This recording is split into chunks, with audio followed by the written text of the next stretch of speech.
Okay, now we're on Chapter 2. Chapter 2.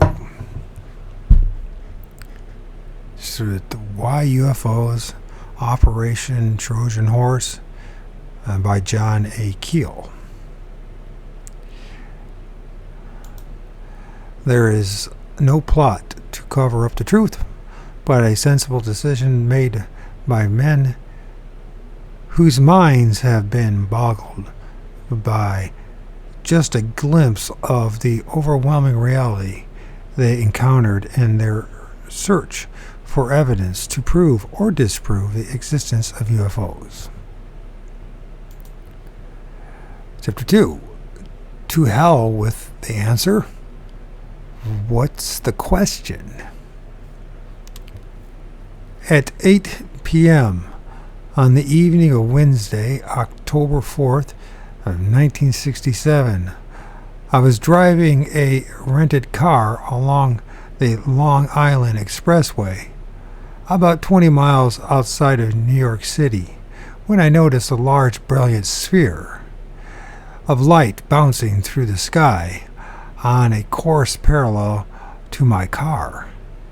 It caught my eye because I had seen many such lights in many places for the preceding 2 years.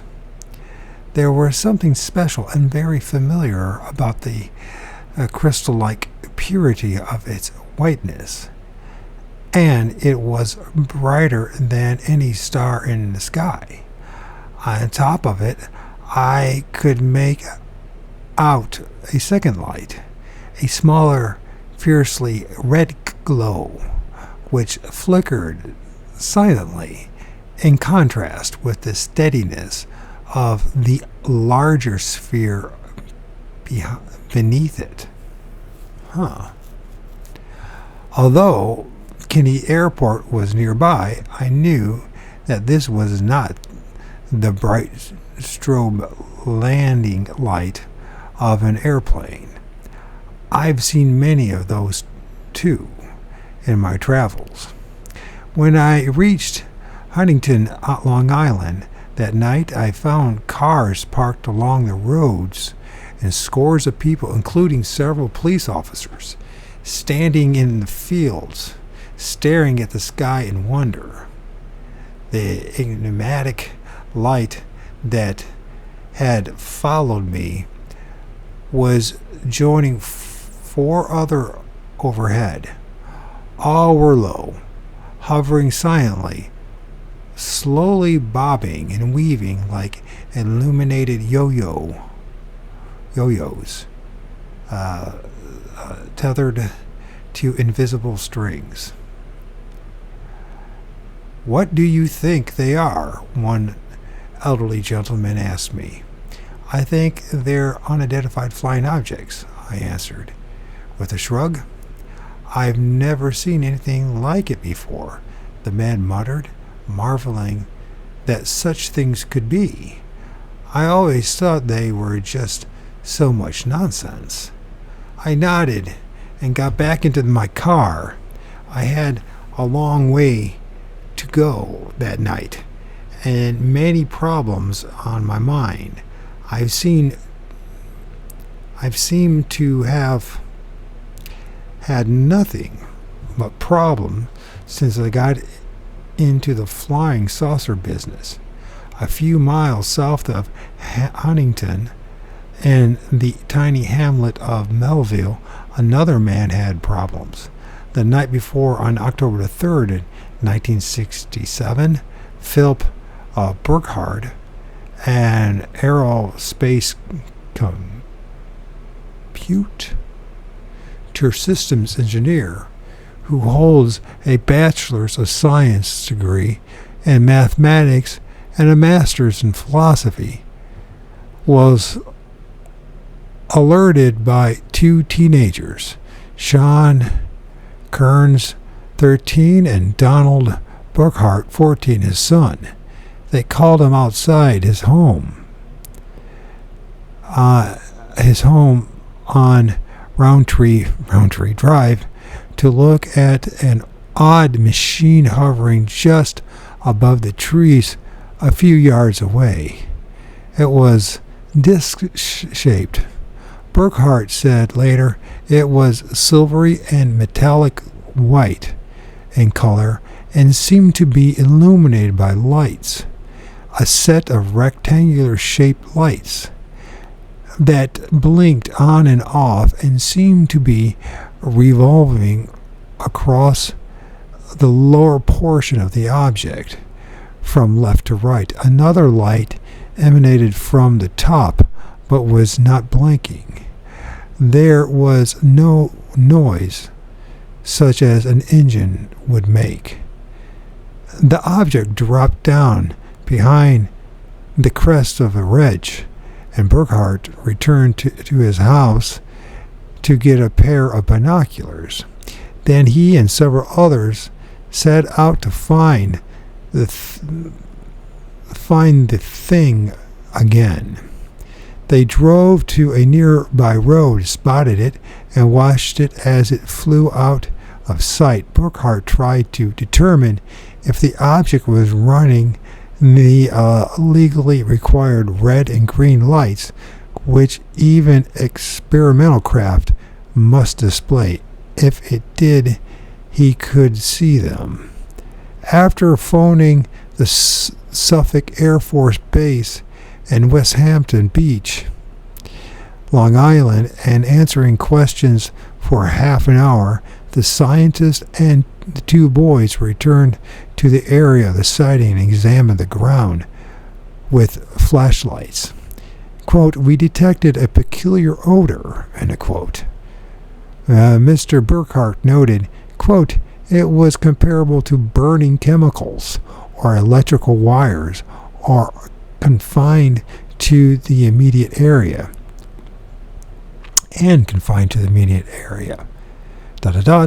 A sand and gravel covered clearing," end quote. Since this sighting was not made public until a month later, few people outside of the immediate vicinity knew of it. But within days after the incident, Mrs. Burkhart told me they began to receive a series of peculiar phone calls.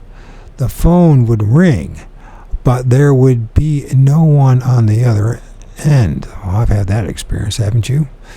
Sometimes the phone would continue to ring even after the receiver was picked up.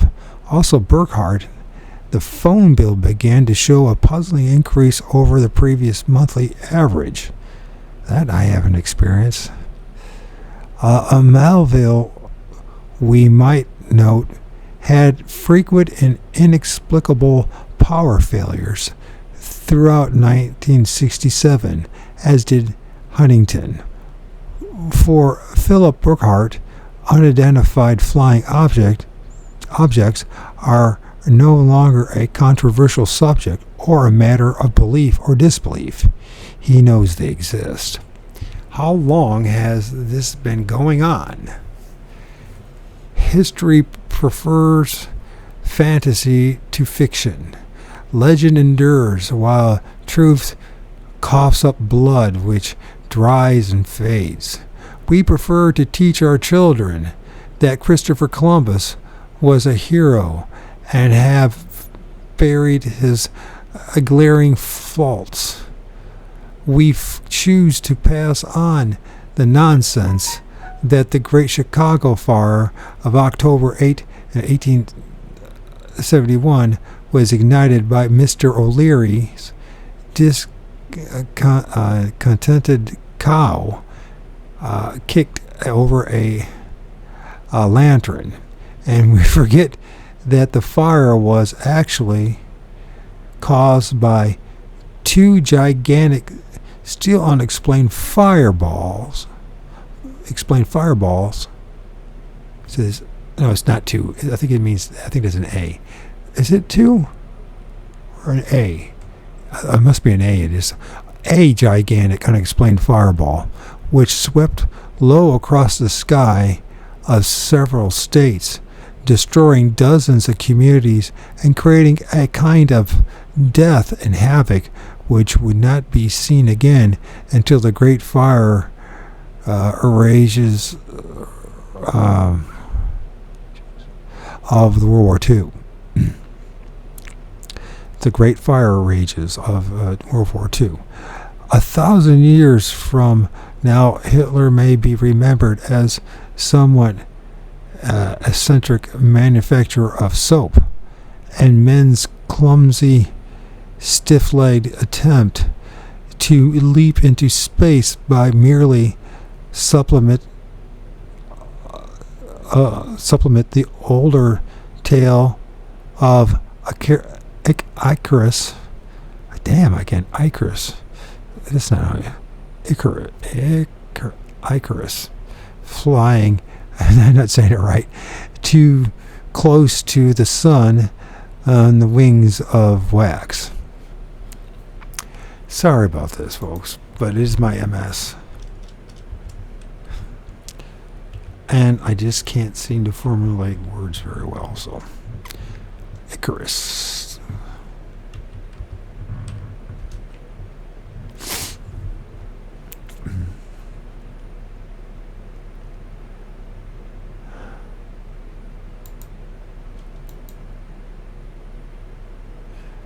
Icarus, the son of Daedalus,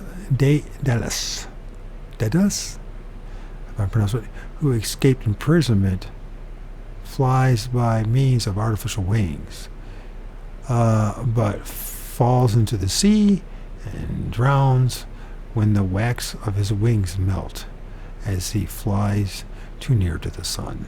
To fight Icarus. Just in case you didn't know that. I need to be reminded of it because it's been a while.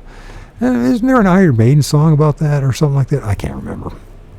For some reason, the first time I remember hearing about that, it's something to do with heavy metal years ago, which is ironic when you think about it. Anyways, we are more enthralled with our interpretations of great events than with events themselves. And we generally alter the facts generation after generation until history reads the way we think it should read. If we want to believe the fancy-writted scribes who have painstakingly recorded their versions of man's long history, you may be ready to accept the fact that unidentified flying objects have always been up there. Certainly, the histories and the legends of every country and every race, including isolated Eskimos, are filled with stories of inexplicable aerial happenings. How valid is our history? And where is the point that history and myth intermingle and become one? Several great religions have been founded on the contents of the Holy Bible. Billions of people have accepted it as truth, as the gospel, for the past 2,000 years. Yet the Bible gives us several different and contradictory versions of the same events, including the life and death of Christ, all purportedly written by eyewitnesses, all of them different in many significant details. Well, that last part's not true.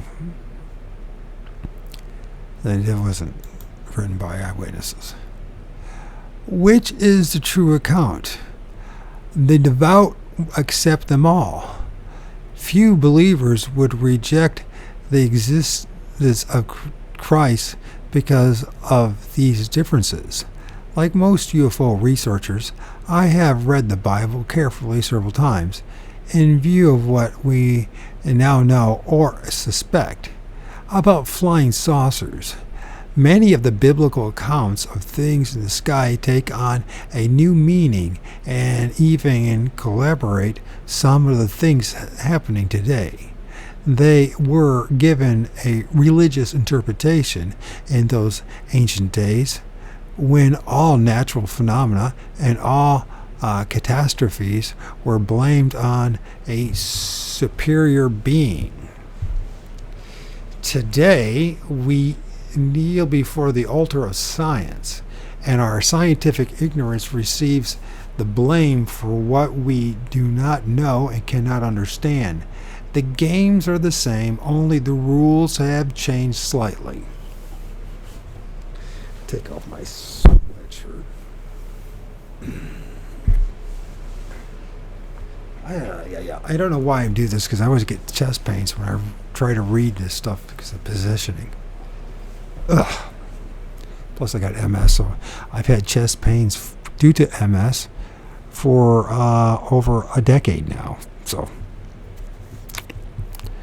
anyways, we no longer run to the temple when we see a strange, unearthly object in the sky.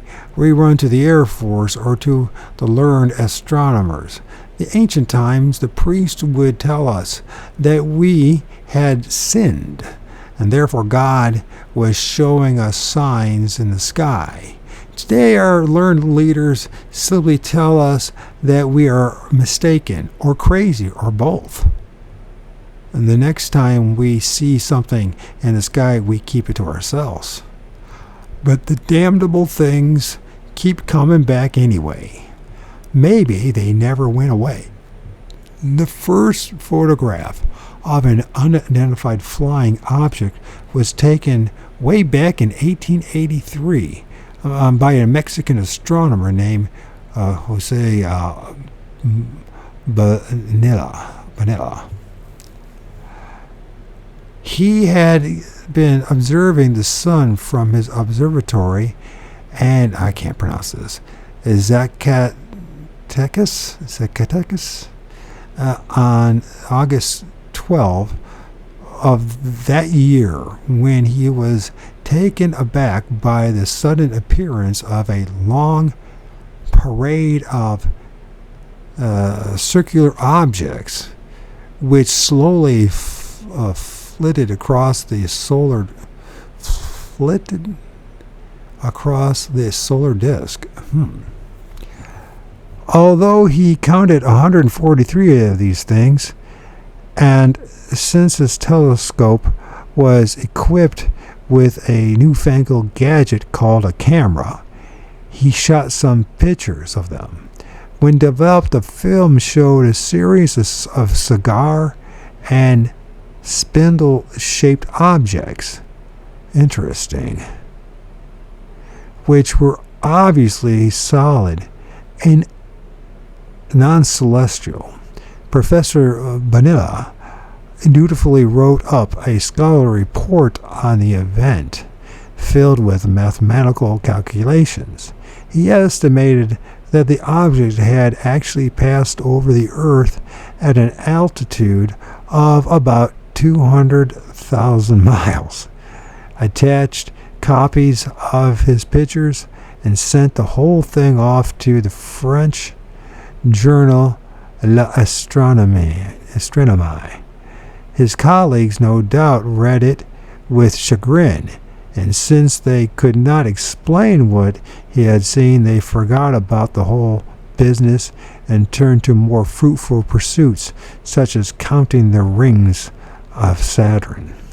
5 years before Professor Bonilla embarrassing observation, a farmer in Texas reported seeing a large circular object pass overhead at high speed. His name was John Martin, and when he told the reporter from the Denison, Texas Daily News about it, he made history of sorts by describing it as a saucer.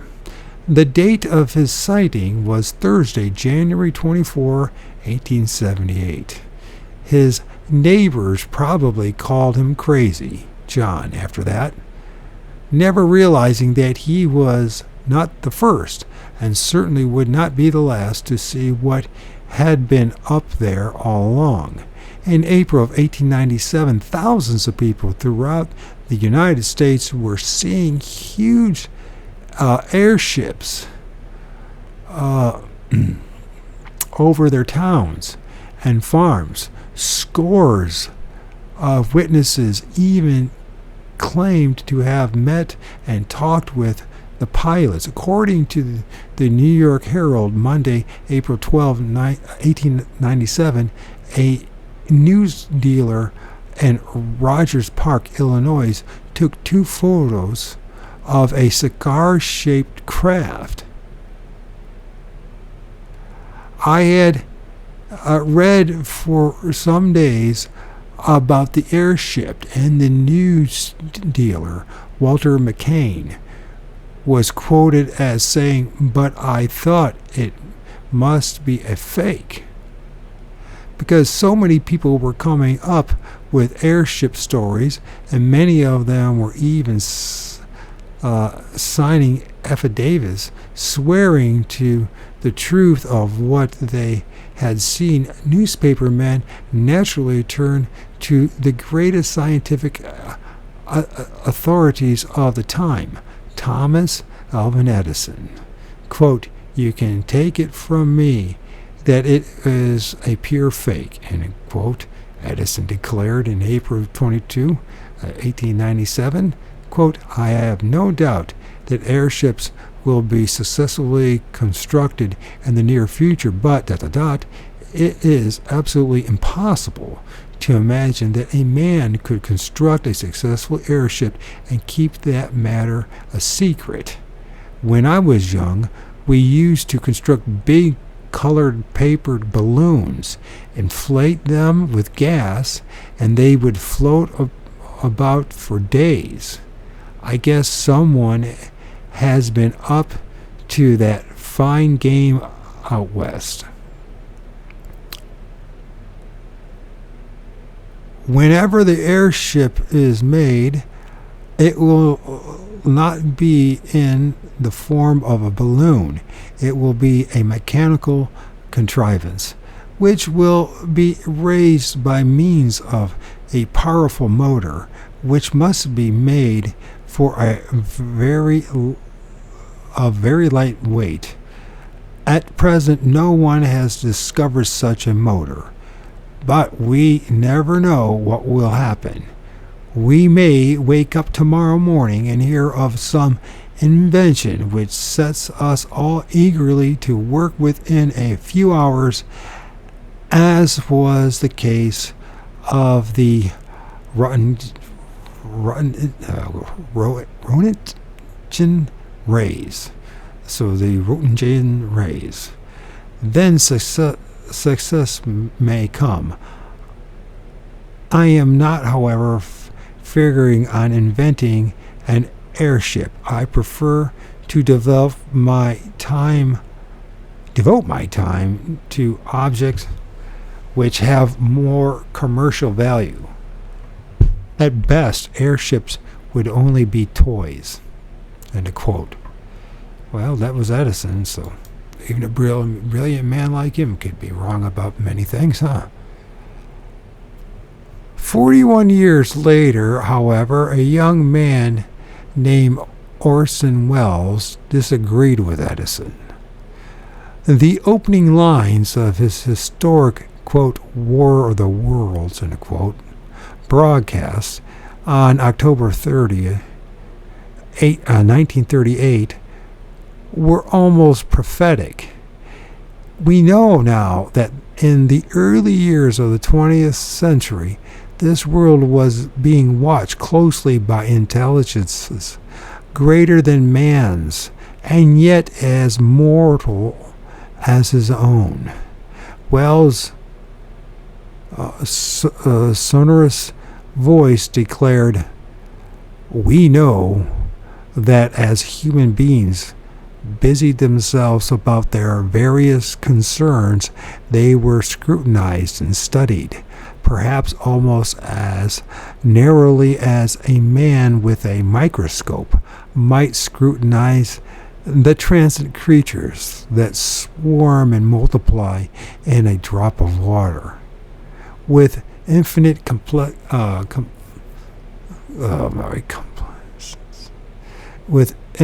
complacence, people went to and fro over the earth about their little affairs, serene in the assurance of their dominion over this small spinning fragment in the solar driftwood. I didn't say that right. Over the small spinning fragment of solar driftwood, which by chance or design man has inherited out of the dark mystery of time and space. Yet across an immense ethereal gulf, minds that are to our minds as ours are to the beasts in the jungle, intellects vast, cool, and unsympathetic, regarding this earth with envious eyes, and slowly and surely drew their plans against us. Until the last few years, no real effort was made to dig out and examine the many published accounts of those 1897 airships, in quotes. And even now the work is being done by a small dedicated band of ufologists. There are great lessons to be learned from those early incidences, and many interesting clues scattered among the accounts. Ufology is just now beginning to come to being as an inexact science, and the field is a disorganized bedlam of egos and controversies and divergent opinions. The most popular theory is that the flying saucers are born and bred on some other planet, and that they visit us occasionally to drink our water and bask in our sun. But all of the available evidence and all the patterns indicate in the now massive sighting data tend to negate this charming theory. The lightning and the thunder. When a bolt of lightning lashes across the sky, it exists for only a fraction of a second, but it's often followed by a deep rumble which can persist for several seconds.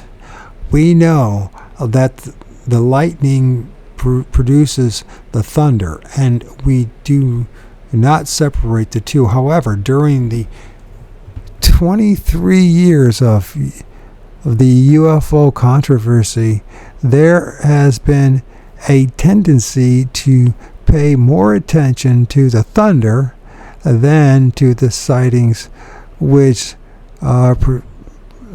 precipitated the noise. In a way, the thunder has drowned it out and obscured the cause.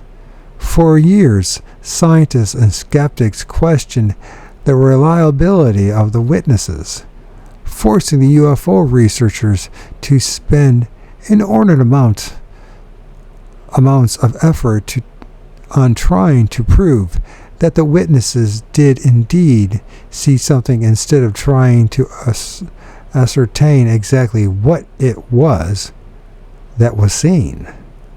The problem was escalated by the fact that the witnesses' two seemingly solid, quotes, hard objects rarely produce details which could be matched with other, quote, hard sightings.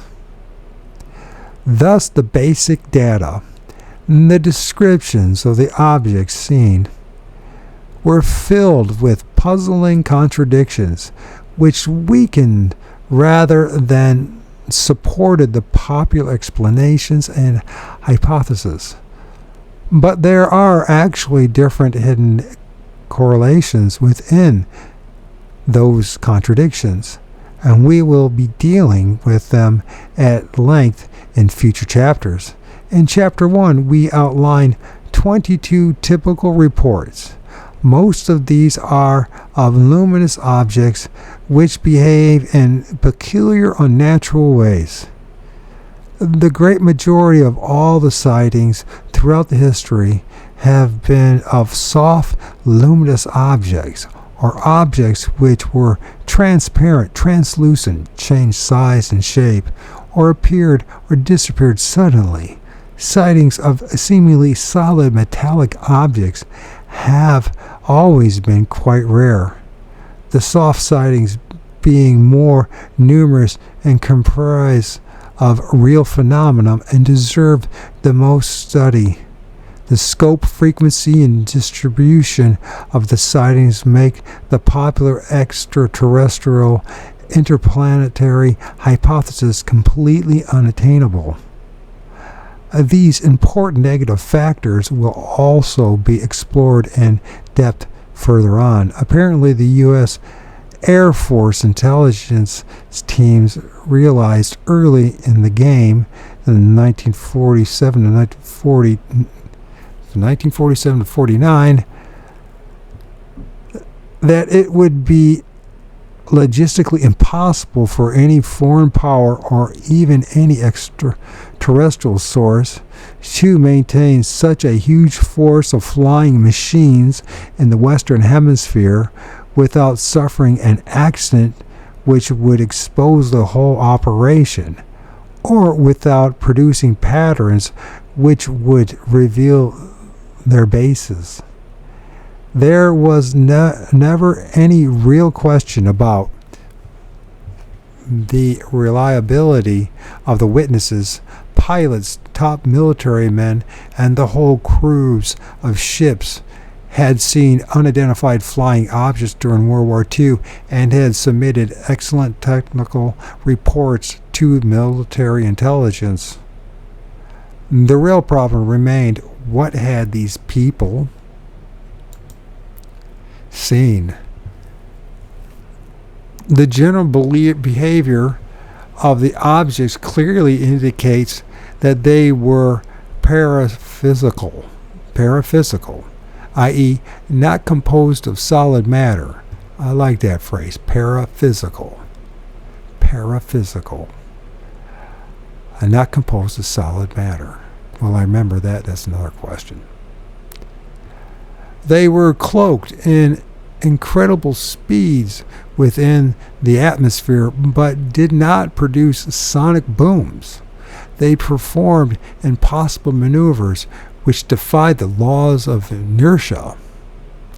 They appeared and disappeared suddenly, like ghosts, since there was no way in which their paraphysicality could be supported and explained scientifically. The Air Force specialists were obliged to settle upon an alternate hypothesis, which could be accepted by the public and the scientific community. They chose the, quote, natural phenomena, end quote, explanation, and found they could successfully fit most of the sightings descriptions into explanations of meteors, swamp gas, weather balloons, and the like, to everyone's satisfaction, except the original witnesses. This left them with only a small residue of inexplicable, quote, hard, end quote, sightings, which they shelved with a shrug. Captain Edward Ruppelt, head of the Air Force's Project Blue Book, in the early 1950s wrote a book, Report on Unidentified Flying Objects, in which he freely discusses all of this. That book, published in 1956, still stands as the best standard of reference of the subject. The explosion of public interest in the UFO phenomena in the 1940s attracted many highly qualified professional scientists, researchers, and authors. Working independently,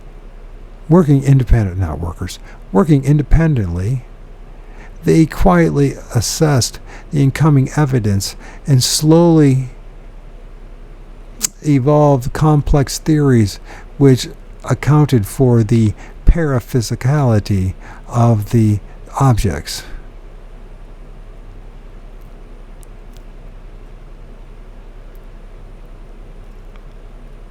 Unfortunately for them, the idea of extraterrestrial visitants had very strong emotional appeal, and many amateur enthusiasts who were drawn to the subject quickly accepted the ET hypothesis on the I'm losing my focus here. Hypothesis on the strength of superficial, circumstantial evidence and pseudoscientific speculation. Their growing beliefs were augmented by the appearance of the contactees, people who professed that they had actually met the UFO pilots and had even flown to other planets aboard the object. Ironically, the UFO enthusiasts divided into factions over the contactee issue. Some accepted the contactees totally, while others rejected such stories and concentrated on trying to prove the reliability of the witnesses and on the search for some kind of solid physical evidence that the UFOs were machines representing a superior intelligence with an advanced technology. Friction between these factions increased over the years and added to the burgeoning controversy. In the early years, the Air Force was relatively free with UFO information, and Captain Ruppelt lent considerable support to Donald E. Kehoe, a retired Marine colonel, major turned author, providing him with many official reports for his books and magazine articles. The Pentagon spokesman for the Project Blue Book, Alter M. Chup, even went so far as to write a cover blurb for the Kehoe book in 1953, stating, "We in the Air Force recognize Major Kehoe as a responsible, accurate reporter. His long association and cooperation with the Air Force in our study of unidentified flying objects qualifies him as a leading civilian authority on this investigation. All the sighting reports and other information he has listed have been cleared and made available to Major Kehoe from Air Technical Intelligence reports at his request. The Air Force and its investigating agency, Project Blue Book, is aware of Major Kehoe's conclusion that the flying saucers are from another planet. The Air Force has never denied that this possibility exists. Some of the personnel believe that there may be some strange natural phenomena completely unknown to us, but that if the apparently controlled maneuvers reported by competent observers are correct, then the only remaining explanation is the interplanetary answer. Ruppelt's book suggests that his investigators made a strenuous effort to fit their evidence into an extraterrestrial framework. In January 1953, a panel of top scientists and CIA officials reviewed the evidence and rejected it. Instead of gradually announcing that flying saucer from another planet were visiting us, the panel suggests that the public be re-educated to believe that the sightings were inspired by natural phenomena, misinterpretations of known objects, and so on. The Air Force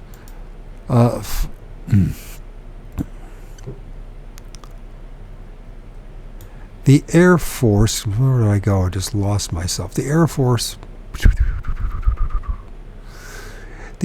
files were buttoned up, and an order was issued to forbid Air Force personnel from discussing UFO data. The move inspired the cry of UFO censorship, which persists to this day. And there was even division within the government on the true nature of the phenomenon. On the West Coast, a brilliant man named Dr. Meade Lane had launched his own UFO study in 1947, and he was soon exploring the then little-known contactee aspect. By 1950, he was issuing privately published books explaining and defining the paraphysical nature of the objects and that the paraphysical elements of the contactee syndrome. The ET believers rejected his theory and continued their fruitless search for physical evidence. In England, the RAF had established a UFO study project in 1943 under the direction of Lieutenant General Macy. In 1944, a Chicago editor named Ray Palmer started to publish UFO-oriented fiction in his magazine, Amazing Stories. He was quickly inundated with thousands of letters from people who claimed to have seen the objects or had some kind of close experience with them. Palmer was later the co-founder of Fate magazine and has devoted his life to the subject. Other thoroughgoing researchers started to move towards a paraphysical concept in the early 1950s, and the British science writer Gerald Heard published Is Another World Watching in 1950, in which he examined the extraterrestrial theory pro and con and postulated his, quote, B concept, suggesting that the objects might represent a mindless order organized by some larger intelligence. Another famous English science writer, Arthur C. Clarke, turned his attention to UFOs in 1953 and wrote articles pointing out that the general data suggests that the objects were paraphysical and not too likely to be extraterrestrial. If there was an actual turning point in ufology, it occurred in the year 1955. That year, The Secret was widely and repeatedly published by many superbly qualified investigators. Many UFO students viewed the well-documented material and quietly abandoned the subject, feeling that the mystery had been completely solved. A few held on until they were able to confirm the published evidence to their own satisfaction.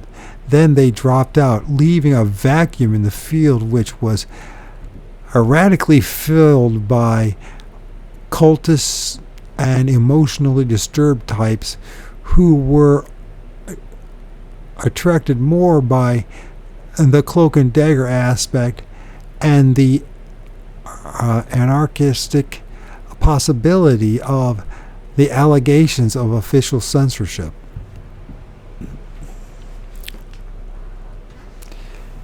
A new UFO wave over England in 1950 inspired new RAF investigations, which was continued behind the scenes for 5 years.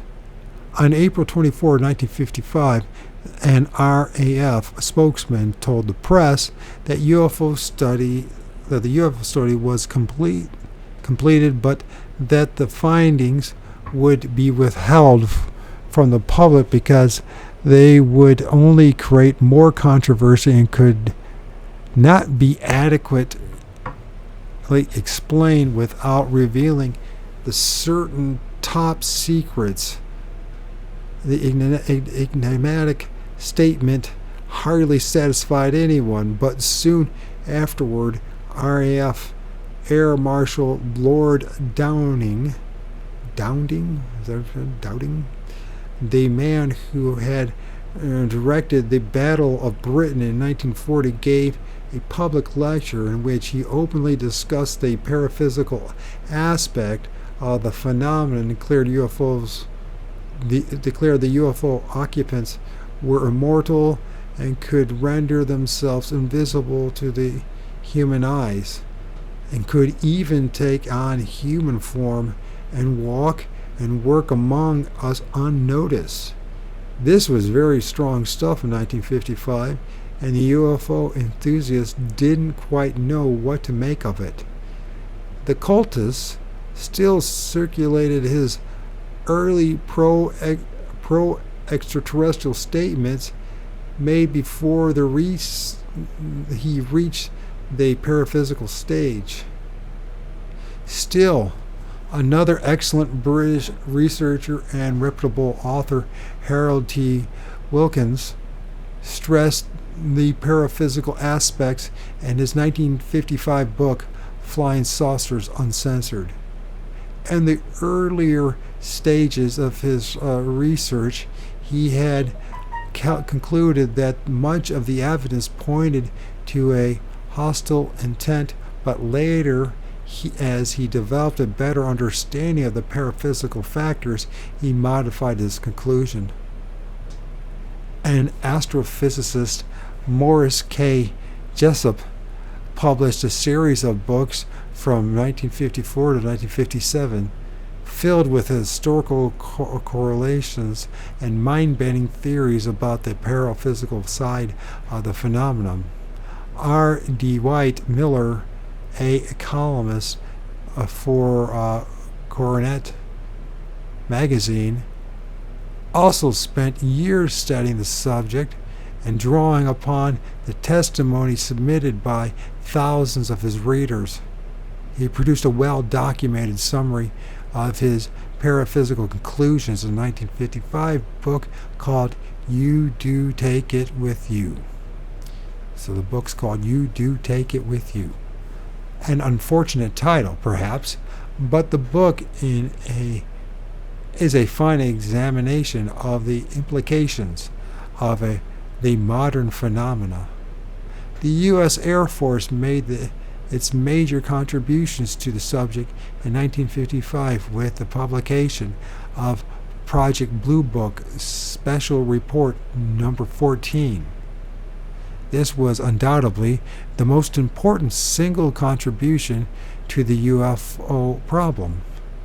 It was a statistical survey and computer study prepared for the Air Force by the Battelle Memorial Institute. The Battelle Memorial Institute, containing 240 charts and graphs detailing the geographical distribution of the sightings and other vital data. It was the only quantitative study ever produced by anyone. Many dismiss Special Report Number 14 as another whitewash because the basic conclusion of the study was that there was no evidence of extraterrestrial origin and no suggestion that an advanced technology was involved. When I carried out my own statistical studies, I was startled to discover that my findings merely verified the material of Special Report Number 14. It was embarrassing at first to realize that an objective examination of the evidence proved that the UFO enthusiasts were wrong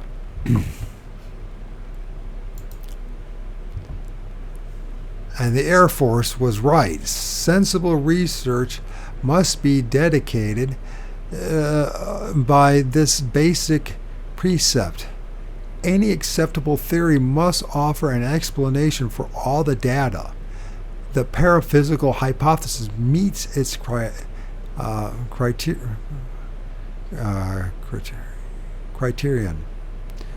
The extraterrestrial hypothesis does not. The UFO enthusiasts have solved this problem by selecting only those sightings and evidence which seem to fit the extraterrestrial thesis. They have rejected a major portion of the real evidence for this reason and not publishing events which point to some other conclusion.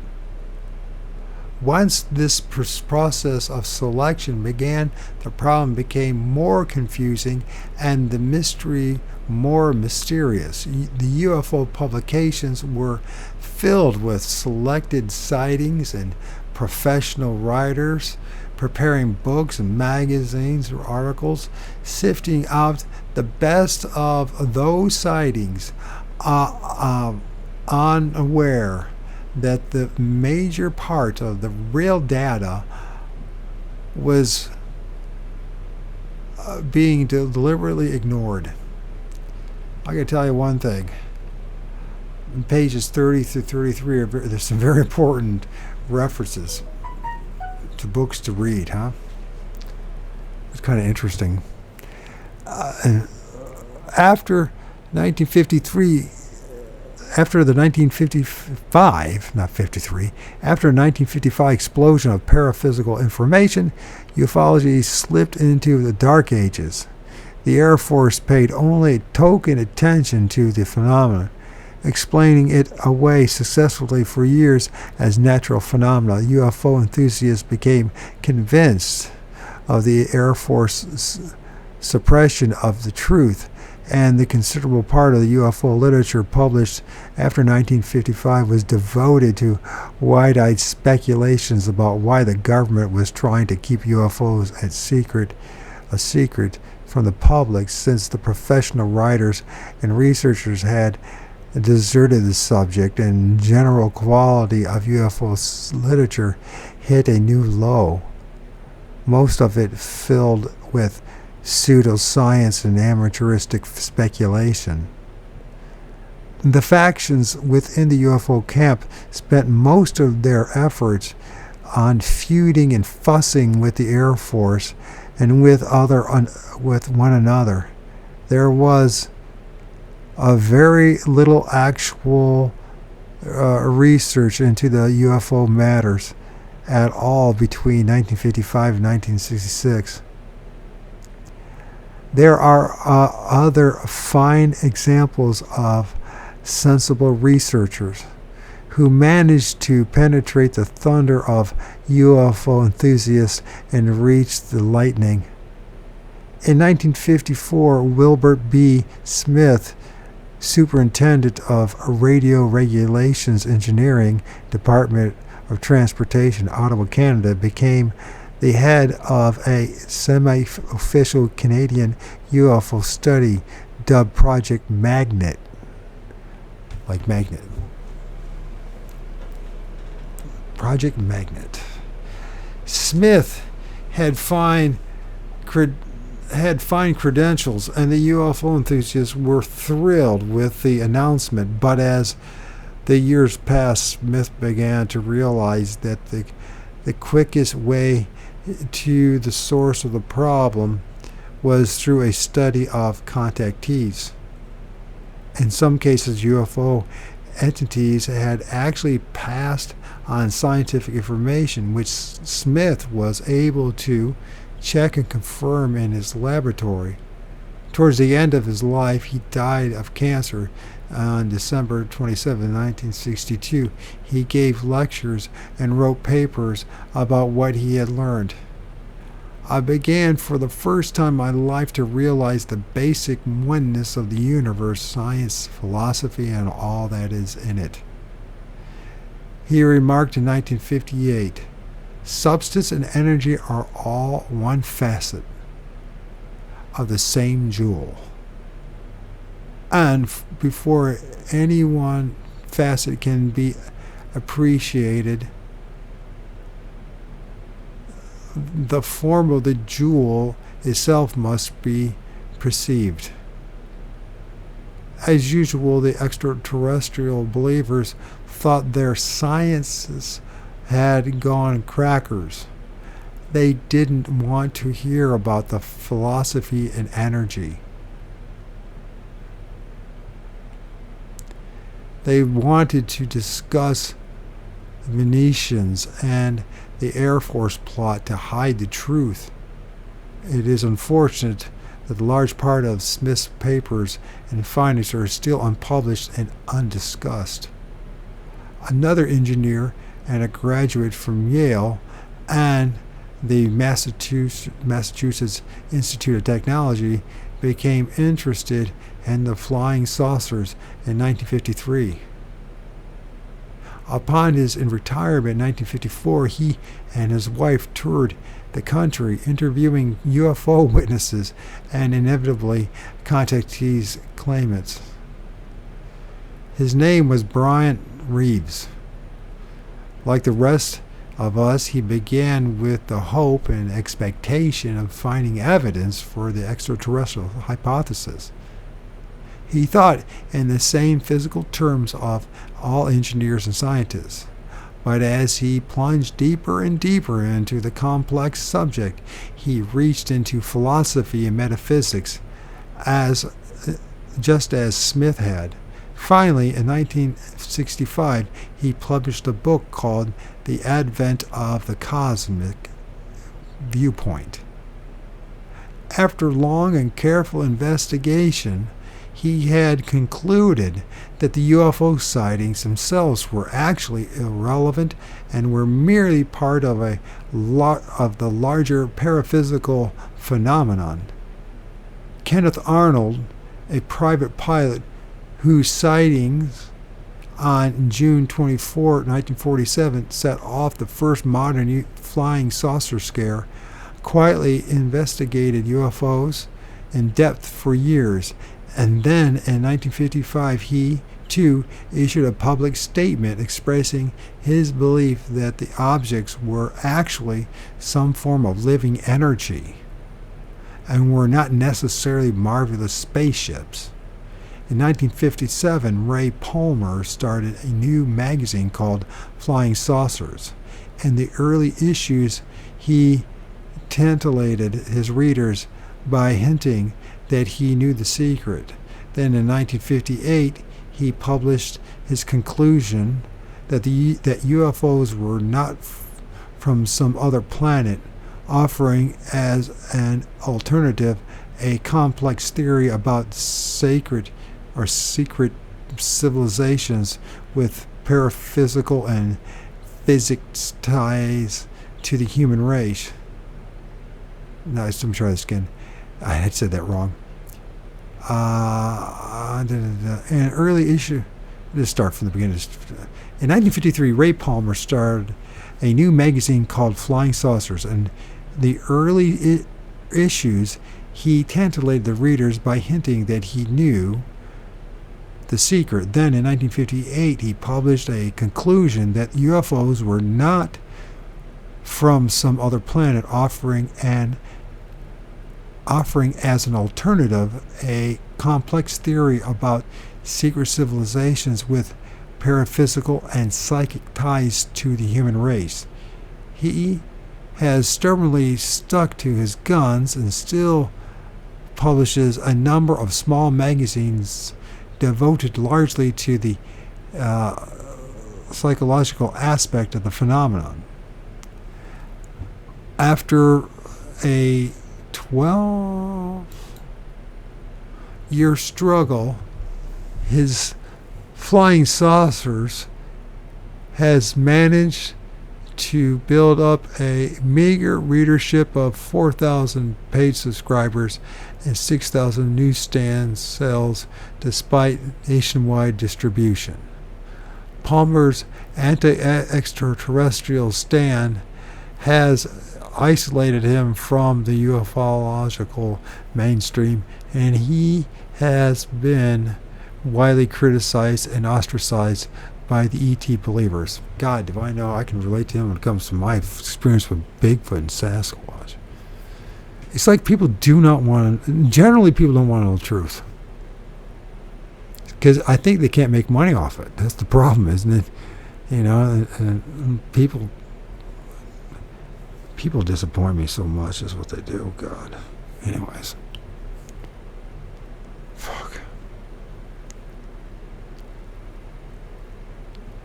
Dr. Leon Davidson, a physicist who worked on the atomic bomb project, became interested in UFOs in the early 1950s. Because of his status, the Air Force permitted him to view official UFO photos and movies. Eventually, he turned to investigating the bewildering contactee cases. And his trained mind soon detected a hoax. Like other objective researchers, he conceded that the controversial contactees were telling the truth as they knew it. He recognized that these people were being tricked through some hypnotic process, but he was unable to accept any paraphysical explanation. Instead, he finally evolved a theory pointing the finger of guilt at the CIA. He speculated the CIA was deliberately creating these events as a diversionary tactic in the Cold War. A very small proportion of the data did seem to fit this conclusion, but ultimately it proved to be insupportable.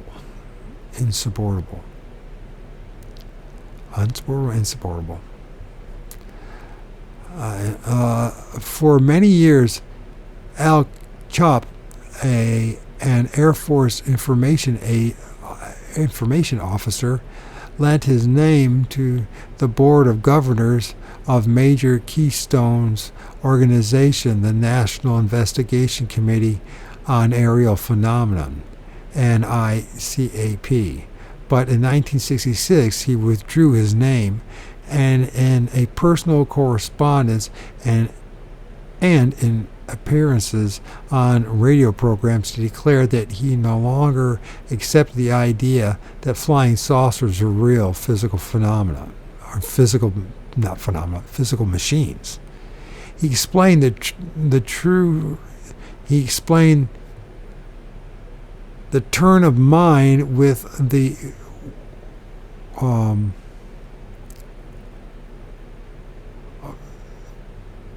Rye statement. Is that a misspelling? The Y statement or Rye statement? Is W-R-Y or is Y? I'm not sure. Y statement. I used to believe in Santa Claus too. Many other early UFO investigators, most of them far above average in education and intellectual capacity, arrived at similar negative conclusions after a long and careful independent study. Some, such as Dr. Donald Menzel, a Harvard astronomer, recognized that people were seeing something and had tried to explain the phenomenon within the restrictions of their own scientific disciplines. Dr. Menzel argued convincingly for a mirage or air inversion theory. Two authorities well known in the UFO field, Ivan T. Sanders, a noted biologist and anthropologist, and Dr. Jacques Vallée, a NASA astronomer and computer expert, studied the extraterrestrial theory for years and finally turned toward the paraphysical hypothesis.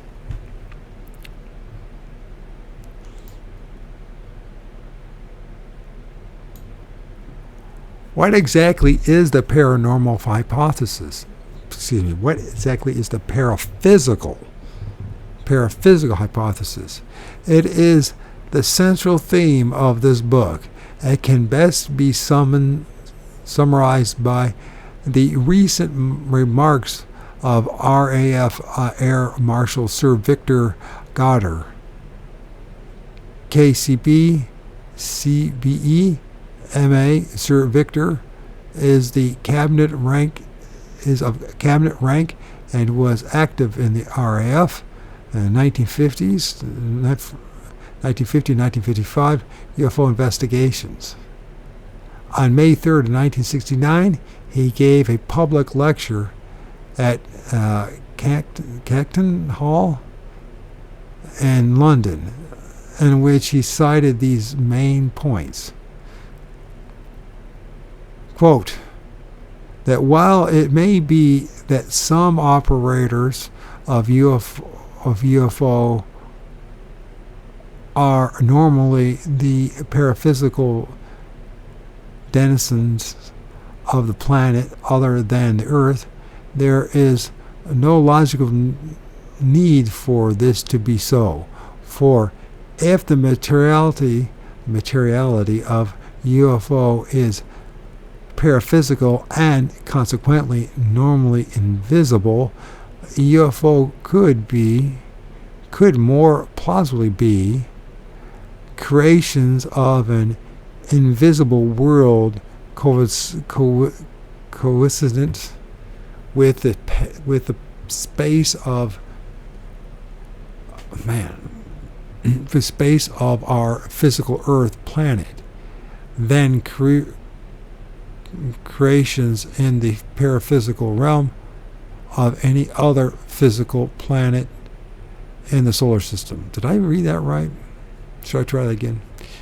The quote, that while it may be that some operators of UFO are normally the paraphysical denizens of a planet other than Earth, there is no logical need for this to be so. For if the materiality of UFO is paraphysical and consequently normally invisible, UFO could more plausibly be creations of an invisible world coincident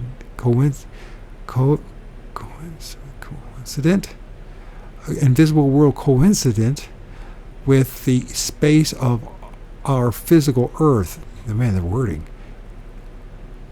sounds like a oh God. Okay, of our physical planet.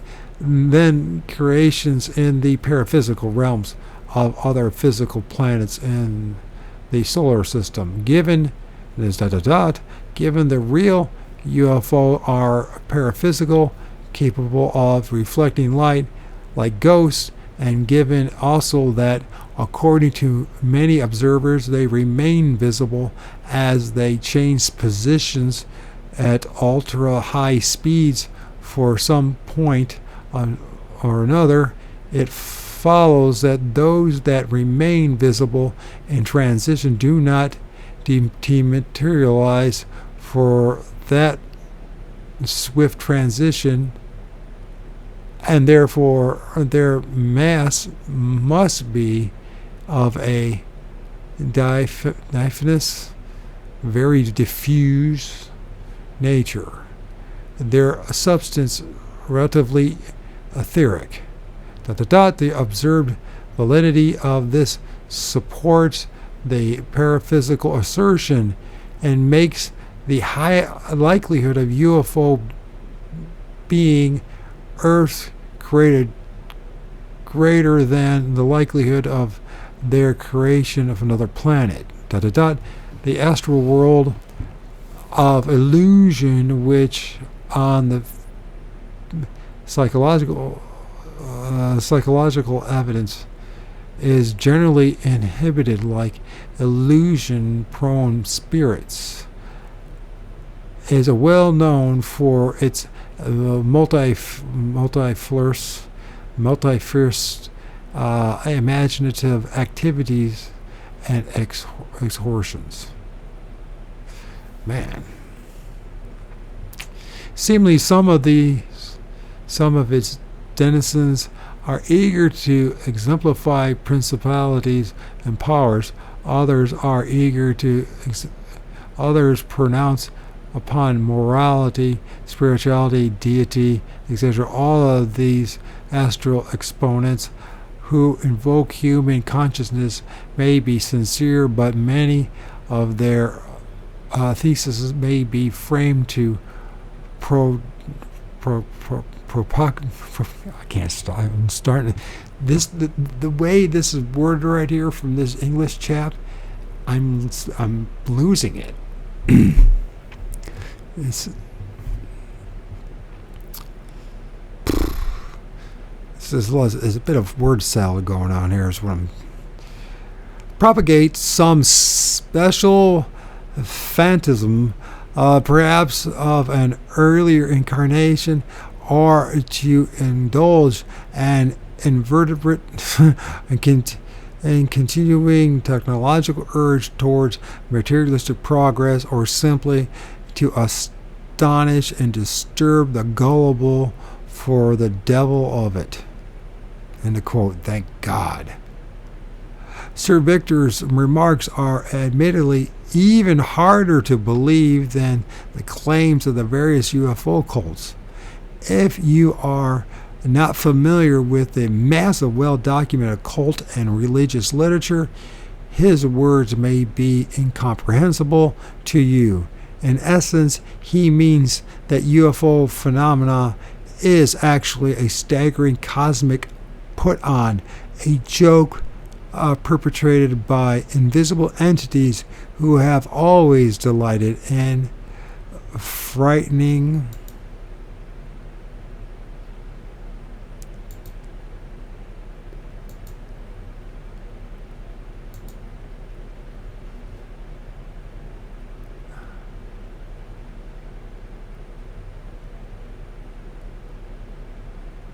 let's make sure that I'm not. And frightening, confusing, and misleading the human race. The activities of these entities have been carefully recorded throughout history, and we will be leaning heavily on those historical records in this book. And this would be a good place to take a break, especially after reading that.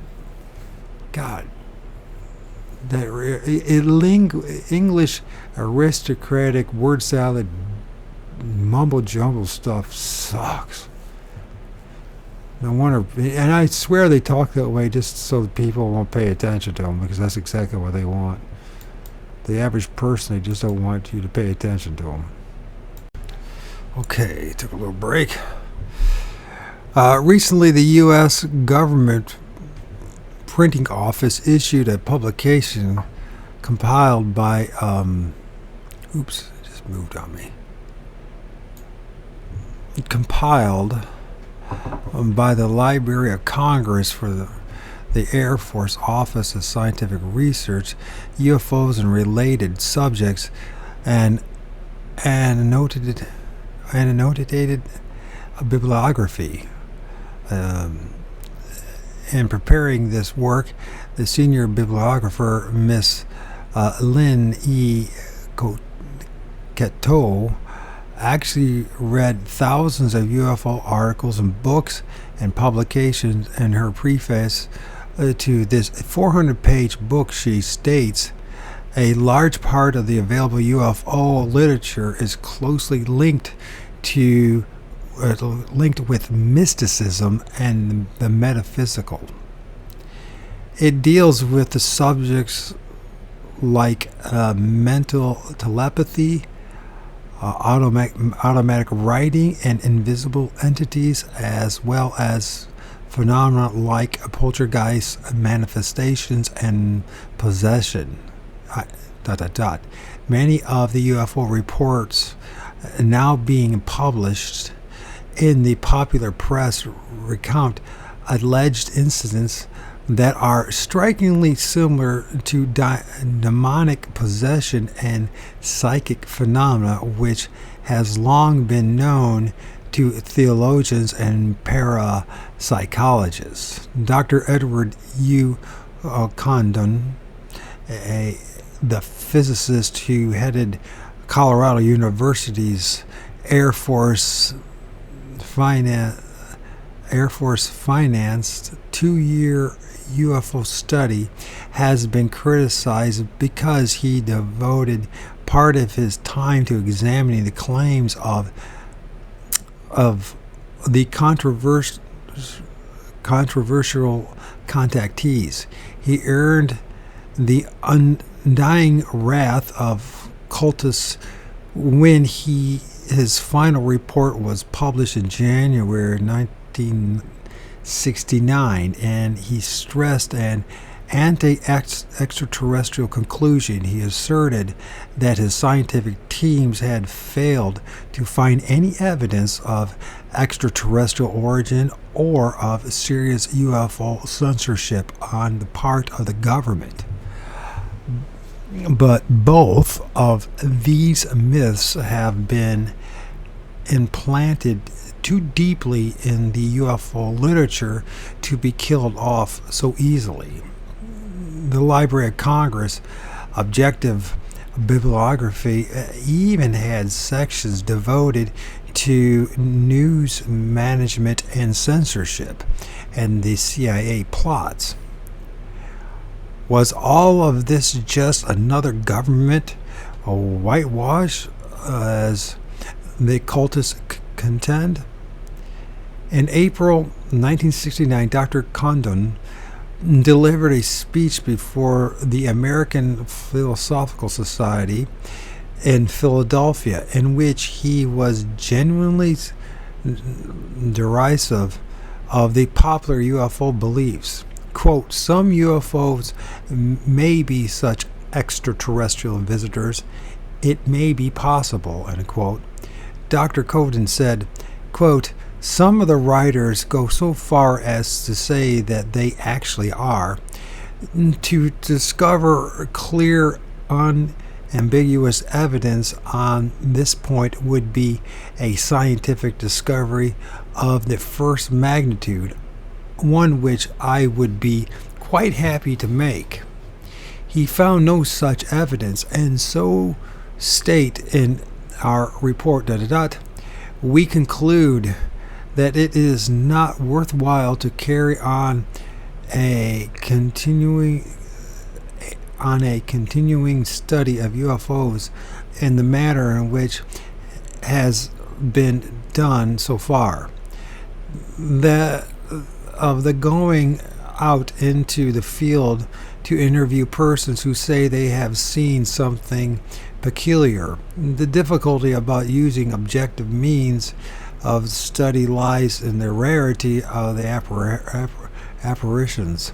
Their short duration, and their tendency of observers not to report their experience until long after it has ended. These difficulties lend us to the conclusion that it is quite unproductive of results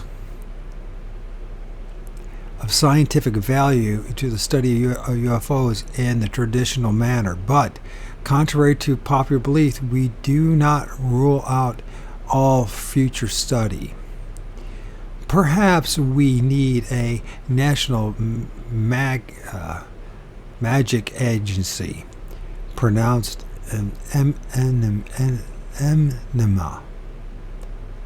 enema, to make a large and expansive study of all these matters, including the future scientific study of UFOs, if any, he concluded. The real UFO story must encompass all of the many manifestations being observed. It is a story of ghosts and phantoms and strange mental apparitions of an invisible world which surrounds us and occasionally engulfs us of prophets and prophecies and gods and demons. It is a world of illusions and hallucinations where the unreal seems very real, where the reality itself is distorted by strange forces which can seemingly manipulate space and time and physical matter. Forces which are almost entirely beyond our powers of comprehension. Nearly all of those who have finally come to an understanding of the true nature of the phenomenon have quietly abandoned the subject because they found it impossible to articulate their findings and make and make the incredible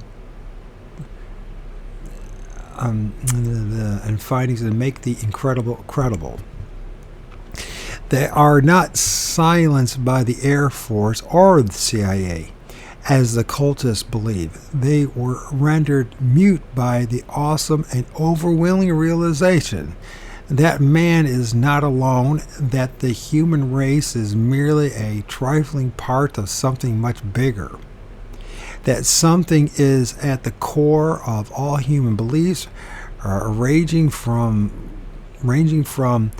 the ancient myths of Greece, India, and China to the modern myths of the friendly Venetians. Whatever it is often inimical to the human race, and the manifestations range from childish mischief to acts of horrifying destruction. The phenomenon has driven many people mad, but it has also produced miraculous cures. A cosmic system of checks and balances seems to be an actual fact. There are now well-documented cases of people being seriously injured, even killed by flying saucers. But there are equally well-documented events in which the mysterious objects and their enterprising occupants have interceded directly in human affairs and thwarted disaster. Many flying saucers seem to be nothing more than a disguise for some hidden phenomenon. They are like Trojan horses descending into our forests and farm fields, promising salvation and offering us a splendor of some great super civilization in the sky. But while the statuesque, long-haired Venetians have been chatting benignly with isolated traveling salesmen and farm wives, the multitude of shimmering lights and metallic discs have been silently busying themselves in the forests of Canada, the outback country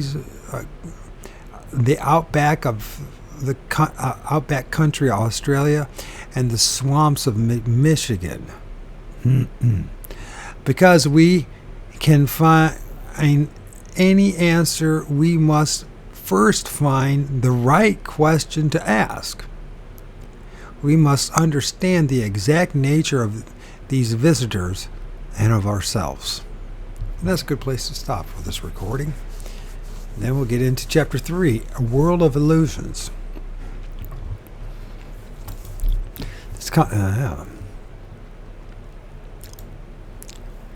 Yeah. This ties in with my own research.